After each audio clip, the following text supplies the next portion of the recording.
I'm Ryan. I'm one of the tutors here at MCAT Mastery, and I'm also one of the instructors of the CARS strategy course.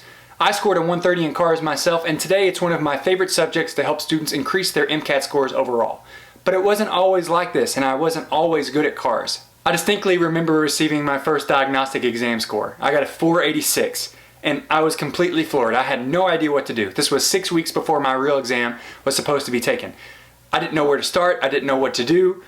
All of the science stuff was from undergrad was hard enough to retain for the MCAT on its own, and all of a sudden now you're telling me that I have 90 minutes of passages that are densely written about art, about music, about philosophy, about literature.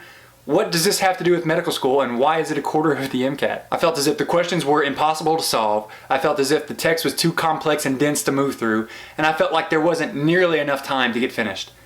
I would review my mock exams and I would see what I would get wrong, and I would kick myself because the answers felt so obvious.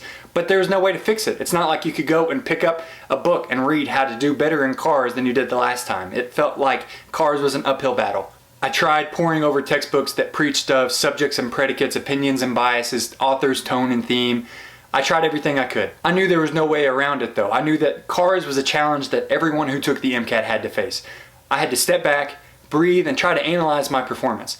What questions did I miss? But not only what did I miss, why did I miss them? What was I missing from a strategic standpoint? That's when it clicked for me. We didn't have a CARS section in undergrad, and the AAMC knew this. The best pre-med student at Harvard knew just as much about his or her MCAT as you and I do going into ours.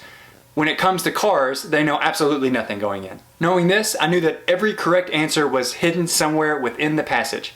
There was no formula or relationship or reaction to forget from the other passages.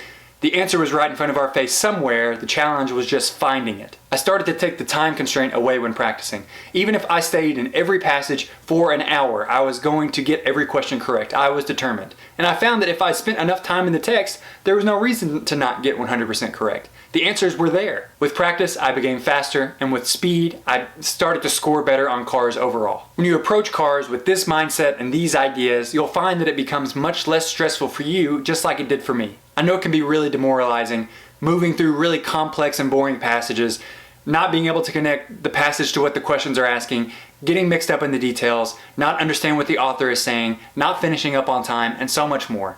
We've seen it all, and we've helped everyone through it. But there are a lot more students that need help with CARS than we're able to meet with one-on-one, which is why we've done the next best thing and spent many hours to create this online video course for you, with over 40 video lessons that help you apply the most effective strategies to your CARS passages to help you increase your score. I'm excited to dive deep with you and show you a lot of the key strategies that I and other top CARS scorers use to master CARS for themselves. And more importantly, I'm excited to show you how to actually apply these to your passages. I helped to create this course because I truly believe that the strategies presented can make success on this section and on the test overall more attainable for everyone. It's incredibly unfair that a set of 59 questions can stand between someone and their dream, but it happens all the time. From someone who has definitely struggled through this exam on his own, know that these strategies will give you a head start when you begin your practice. If you can start day one knowing the strategies that took myself and the other pros months to figure out, you'll be well on your way to a score that you can really be proud of. I'm really excited to get started, and I'm looking forward to seeing you on the inside.